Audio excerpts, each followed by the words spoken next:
त्रिभुवन अन्तर्राष्ट्रिय विमानस्थल काठमाडौँबाट ठुल्ठुला विमानहरू पूर्व र पश्चिम भएर उड्दै थाई एयरवेजको विमान काठमाडौँबाट टेक अफ गरिरहेको छ।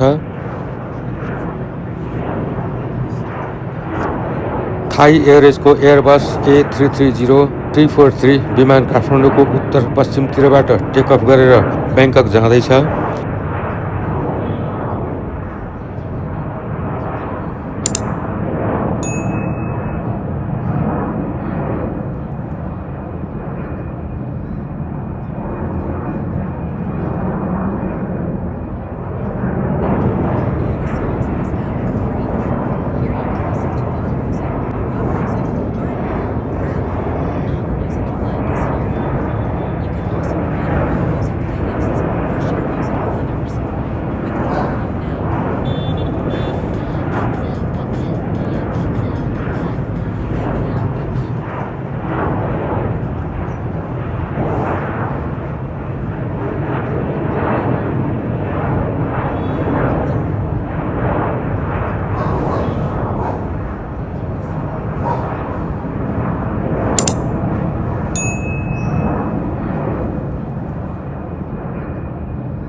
नेपाल एयरलाइन्सको एयरबस A330-243 विमान काठमाडौँको उत्तर पूर्वतिरबाट टेक अफ गरेर दिल्ली जाँदैछ।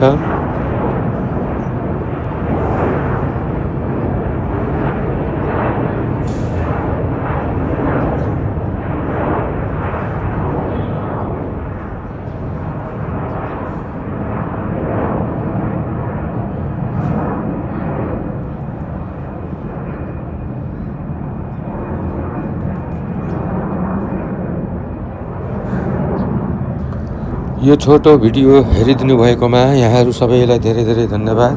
र यदि भिडियो मन पर्यो भने कृपया भिडियोलाई लाइक र च्यानललाई सब्स्क्राइब गर्न नबिर्सिनुहोला। धन्यवाद। नमस्ते।